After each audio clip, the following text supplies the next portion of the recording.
masih ingat ginjal kita itu ada 2, kanan dan kiri.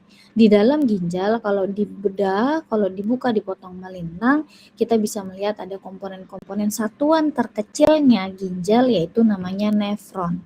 Ya, sebelum ke sini mungkin kita lihat dulu bentuknya kayak gini. Di sini ada renal parenkim, ada parenkim renal ya. Kemudian di sini kita melihat seperti ada bonggolnya. Bonggol itu adalah collecting saluran-saluran yang nanti digunakan untuk mengumpulkan hasil-hasil dari proses ginjalnya nanti kita pelajari. Lalu di sini ada vaskuler juga. Di dalamnya semua juga melibatkan vaskuler-vaskuler yang kecil-kecil ya, banyak sekali, ada arteri dan venanya, berarti ada arteriola dan venula. Kemudian nanti dia menyambung ke saluran kemih. Yang pertama adalah ureter. Oke. Nah, kalau misalnya kita lihat satuan terkecil nefronnya itu terdiri dari, ya, kita lihat di sini, terdiri dari glomerulus, kemudian ada tubulus panjang ini, yang dimana tubulusnya dibagi. Ini gambarnya mungkin nggak sedetail yang mungkin teman-teman pernah lihat. Nanti kalian bisa belajar cari gambarnya lagi yang dikasih tahu, yang lengkap, sehingga teman-teman kebayang dan ingat kembali. Ini adalah tubulus contortus proximal, ini lengkung Henle, ya. Kemudian ini tubulus contortus distal, dan kemudian tubulus collectivus atau collecting duct. Itu komponennya. Nah, kalau dari aliran darahnya, karena kita mempelajarinya sistem vaskuler, kardiovaskuler, ini yang berwarna merah adalah arteri. Arteri membawa darah masuk ke ginjal, kemudian disaring oleh nefron, ya. Dalam piramid-piramid kecil ini isinya berjuta-juta banyaknya nefron, kemudian nanti hasil yang dibuang akan keluar melalui ureter, urin ya, saluran urin, ureter. Kemudian yang udah selesai darahnya akan dikembalikan, yang masih dipakai komponen-komponen yang ada di dalam darahnya akan dikembalikan melalui vena.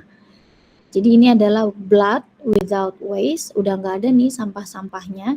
Yang ini blood with waste. Jadi sebenarnya kalau dulu kita pahaminya, kayaknya mungkin waktu SMP, SMA tuh aku sering banget diajarin bahwa nadi itu bersih, vena itu kotor, kalau nggak salah gitu deh. Sedangkan kita kemarin udah belajar di jantung pun ada vena yang bersih, ya kan, kayak oksigen, yaitu vena yang membawa oksigen dari paru gitu kan. Ada vena yang kotor. Jadi kotor dan bersih itu maknanya bias, maknanya menyesatkan. Jadi kamu nggak perlu lagi punya istilah itu. Yang penting kamu tahu, oh kalau arteri itu mengalirkan darah masuk ke ginjal, ya, kemudian dia mengeluarkan untuk vena itu adalah produk hasil dari saringan yang masih digunakan oleh tubuh. Jadi vena tanpa kandungan waste atau sampah-sampah. Nah, alurnya setelah dia masuk lewat dari arteri, dia akan disaring melalui glomerulus, kemudian dia masuk ke tubulus contortus proximal. Nanti di sini akan ada proses seleksi lagi. Proses seleksinya dia akan milih mana yang masih digunakan, mana yang enggak, tergantung tubuhnya. Lalu di sini ada menjelimet-jelimet vaskuler lain yang sebenarnya nanti akan menyatu. Jadi selama proses itu dia akan keluar masuk si zat itu. Mana yang dibutuhkan akan ditambahin untuk dibuang. Mana yang udah nggak dibutuhkan akan dimasukin ke dalam tubulus untuk kemudian dibuang. Mana yang masih digunakan akan dikembalikan dari tubulus masuk ke pembuluh darah lagi, vaskuler. Baru nanti di endingnya di akhir setelah masuk ke collecting duct atau tubulus collecting duct, baru ini udah selesai proses absorpsi dan reabsorpsinya, kemudian dia akan dibuang melalui ureter, ya. Nah, ini tadi gambarnya ya. Renal itu apa aja fungsinya? Pertama, yang paling penting dan yang paling utama dari tugas ginjal adalah menjaga keseimbangan cairan dalam tubuh, atau istilah bahasa Inggrisnya fluid balance, atau bahasa medisnya adalah homeostasis, artinya balance, seimbang. Kemudian kedua, dia memang proses pembentukan urin di dalam ginjal, karena urin-urin ini adalah hasil akhir toksin-toksin, metabolit akhir yang udah nggak digunakan, pokoknya semua dalam tubuh akan dibuang melalui urin, termasuk obat yang udah nggak dipakai atau udah selesai bekerja. Lalu dia berperan juga menjaga keseimbangan kadar garam dan juga elektrolit lainnya. Kemarin kita udah belajar bahwa elektrolit sangat digunakan ya untuk kontraksi-kontraksi otot, mengatur kontraksi-kontraksi otot, terutama misalnya yang kemarin kita bahas adalah untuk otot jantung. Lalu yang keempat, dia juga berperan untuk mengeliminasi produk akhir dari nitrogen. Nah, nitrogen ini adalah hasil dari metabolisme protein. Protein itu dipecah, nanti jadi ada urea dan juga ada kreatinin, juga ada asam urat. Jadi hal-hal ini hasil metabolit akhir dari pecahnya protein ini, urea, asam urat, dan kreatinin itu bisa jadi marker untuk fungsi ginjal. Karena ginjal yang akan berperan mengeliminasinya. Kalau misalnya kadarnya tinggi, ya berarti si ginjal nggak mengeliminasi zat-zat tersebut. Makanya contoh yang paling sering digunakan adalah kreatinin. Kreatinin clearance itu digunakan untuk marker dari fungsi ginjal. Kenapa? Karena ginjal yang akan mengeliminasi. Lalu poin kelima, dia akan mengeliminasi juga asam ataupun basa. Jadi dia akan menjaga asam basa balance-nya gitu. Selain dari cairan yang dijaga keseimbangannya, keasamannya juga dijaga. Lalu dia punya peran juga untuk mensintesis prostaglandin. Siapa prostaglandin? Dia adalah mediator nyeri yang akan muncul kalau mediator inflamasi, kalau respon inflamasi muncul.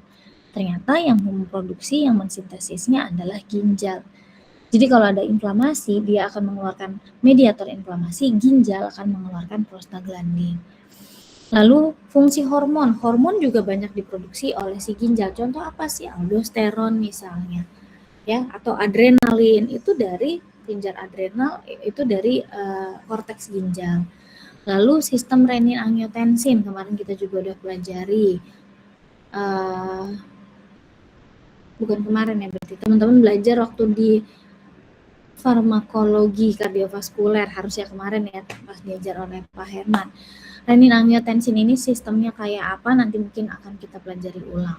Lalu pembentukan sel darah merah pada sumsum tulang belakang, ya, itu akan distimulasi, dinyalakan mesinnya oleh si ginjal. Lalu aktivasi vitamin D. Jadi meskipun si ginjal tidak secara langsung memproduksi sel darah merah, dia juga tidak secara langsung mengatur vitamin D, tapi ginjal punya peran terhadap proses tersebut. Pada produksi sel darah merah, sumsum yang harusnya diproduksi oleh sumsum tulang belakang ya, spinal kita, tapi ginjal punya peran untuk memproduksi hormon eritropoiesis yang nanti dia akan meminta sumsum tulang untuk memproduksi sel darah merah. Jadi kalau pasien anemi ya, dia kekurangan sel darah merah, bisa jadi misalnya masalahnya adalah pada lack of erythropoiesis. Misalnya erythropoiesisnya tidak diproduksi oleh ginjal, sehingga si sumsum tulang tidak memproduksi sel darah merah, misalnya ya. Atau misalnya ada kekurangan vitamin D, bisa jadi kadar vitamin D-nya sebenarnya udah cukup, tapi dia nggak aktif, nggak dalam bentuk aktif, berarti si ginjal yang bermasalah, karena ginjal yang punya peran untuk mengaktifasi vitamin D. Itu peran fungsi si renal, banyak banget. Jadi yang akan kita pelajari ketika si ginjal ini bermasalah, ada gangguan, itu akan berdampaknya luas sekali ke dalam tubuh. Nah, kegagalan pada ginjal itu kita bagi jadi dua, ya, sesuai dengan prognosis, sesuai dengan jalan penyakitnya. Kalau dia cepat, berkembang dalam waktu yang cepat, ya, hari sampai dengan minggu, berarti kita sebut dia sebagai gagal ginjal yang akut, ya. Kayak pemahaman akut dan kronis yang teman-teman selama ini sudah ketahui, oke. Kemudian kalau yang kronis, ya, kronis itu artinya berarti proses perburukan atau perkembangan penyakitnya tidak terjadi secara cepat. Bisa bulan, bahkan bisa tahun. Jadi perkembangannya iya progresif tapi lambat. Oke? Jadi itu bedanya. Ada akut dan ada kronis. Kalau kita bayangkan yang akut berarti sesuatu penyakit yang disebabkan oleh sesuatu yang cepat, instan gitu. Misal, nih acute kidney injury atau kita singkatnya AKI, acute kidney injury itu disebabkan karena misalnya obat. Ada efek terapi obat yang menyebabkan efek toksik, gangguan pada ginjal. Atau karena adanya respon radang, inflamasi. Atau karena adanya perubahan tekanan darah, misalnya hipotensi, ya, sehingga nanti aliran darah ke ginjalnya jadi rendah. Akibat apa? Misalnya akibat perdarahan atau shock hipovolemik karena ada perdarahan, darahnya jadi sedikit sehingga alirannya jadi sedikit, atau yang memang ada gangguan pada jantungnya yang kemarin teman-teman pelajari. Sindrom koroner akut, ACS kemarin, acute coronary syndrome, sindrom koroner akut, itu kan muncul karena sesuatu yang kronis kemarin ya, ketika ada penumpukan plak yang berprogresnya panjang, lambat gitu ya, tapi tiba-tiba dia misalnya muncul respon, simptom, gangguan atau serangan jantung, sehingga nanti berdampak juga jadinya ke ginjal. Nah, jadi kita bisa lihat di sini konsepnya. Dari acute kidney injury ya, itu sebenarnya saling berdampak, punya manifestasi klinis ke kronis juga, ke CKD atau chronic kidney disease. Kalau misalnya penanganannya tidak baik, yang akut bisa jadi rusak permanen gitu. Jadi harusnya kalau yang akut itu sumber masalahnya diperbaiki atau di stop, misalnya penggunaan obat. Obatnya bikin rusak ginjal, di stop obatnya, dia akan balik fungsi ginjalnya ya. Tapi kalau misalnya nggak cepat ditangani atau nggak cepat diketahui apa sumbernya, acute kidney injury ini bisa membuat si ginjal jadi rusak permanen, maka dia akan ke chronic kidney disease. Contoh, kalau teman-teman dengerin berita tahun 2023, 2024 awal itu ada kasus-kasus anak-anak ya yang keracunan paracetamol menyebabkan, bukan keracunan paracetamol ya, keracunan pelarut dari paracetamol sirup ya kemarin, itu menyebabkan acute kidney injury pada anak-anak. Nah, kerusakan itu berakibat fatalnya bisa ke wafat langsung, ke insidens kematian, atau kalau nggak ditangani dengan baik, kerusakan akan terjadi pada ginjal anak-anak tersebut sehingga mereka jadi develop chronic kidney disease. Nah, antar dua ini itu akan ada beberapa hal yang mempengaruhinya. Misal, dari acute kidney injury kemudian pasien punya faktor risiko lain seperti usianya sudah lansia atau ras dan etnik tertentu, kemudian ada faktor-faktor genetik, keturunan, misalnya dia juga punya hipertensi dari awalnya, diabetik atau metabolic syndrome lainnya termasuk obesitas misalnya, itu bisa berdampak pada perkembangan acute kidney injury menjadi chronic kidney disease. Nah, yang bisa dimodif ya, dalam artian yang bisa kita upayakan untuk kita minimalisir adalah severity dari acute kidney injury-nya. Kemudian stage dari chronic kidney disease ya, itu bisa diperbaiki atau bisa diusahakan. Number of episode-nya acute kidney injury itu biasanya terjadi ya berarti sekali, 2 kali. Kalau semakin sering, semakin banyak, berarti semakin sering si ginjal mengalami kerusakan, dia juga bisa develop menjadi chronic kidney disease ya. Kemudian durasi, berapa lama acute kidney injury-nya, misalnya kemarin kasus yang anak-anak PCT, konsumsi PCT sirup, dia berapa hari nih, berapa minggu. Kalau yang cepat ditangani berarti dalam hitungan seminggu 2 minggu misalnya udah bisa balik kondisinya, sembuh, selesai.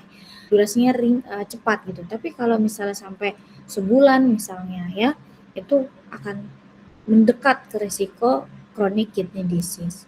Lalu kalau misalnya sampai ada proteinuria gitu ya, ada protein yang ada di dalam urin, protein itu selalu dibutuhkan sama tubuh. Jadi protein itu sebenarnya nggak akan disia-siakan oleh tubuh kita. Nggak mungkin ada protein dalam urin kalau kondisinya sehat, karena protein akan diambil ulang dalam proses penyaringan tadi. Kalau masih ada protein itu kan ditarik lagi karena masih dipakai sama tubuh.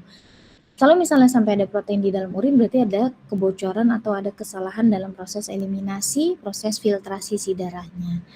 Outcomes dari acute kidney injury ataupun chronic kidney disease itu sama-sama. Mereka semua punya outcomes, mereka sama-sama punya manifestasi klinis ke cardiovascular event atau kondisi kejadian penyakit-penyakit kardiovaskular lainnya. Ya, lalu misalnya sampai dengan misalnya masuk ke gagal ginjal, mirip sama gagal jantung, gagal ginjal pun sama, artinya berarti ginjalnya udah gagal untuk berfungsi, biasanya dia stadium akhir, atau kita sebut dengan end stage renal disease, itu sulit sekali untuk dikembalikan atau dimundurkan severity-nya, ya. Lalu ini bisa menyebabkan juga tentunya kerusakan disable ya, dan kualitas hidupnya akan berdampak menjadi turun, misalnya harus rutin cuci darah ya, atau bahkan misalnya harus ditransplantasi ginjal. Ketika sudah dicangkok ginjalnya, dia harus umur hidup minum obat, di mana obat-obatan tersebut juga pasti punya efek samping. Jadi kualitas hidupnya pun akan menurun. Dan terakhir outcome-nya adalah kematian, ya. Kita mulai bahas dari acute renal failure dulu, atau yang AKI, acute renal injury. Ada yang mau ditanyakan dulu sampai sejauh ini atau masih cukup bisa diikuti ya? Harusnya, karena kita belum mulai masuk ke topiknya, itu baru pendahuluan. Acute renal failure itu disebabkan karena beberapa faktor.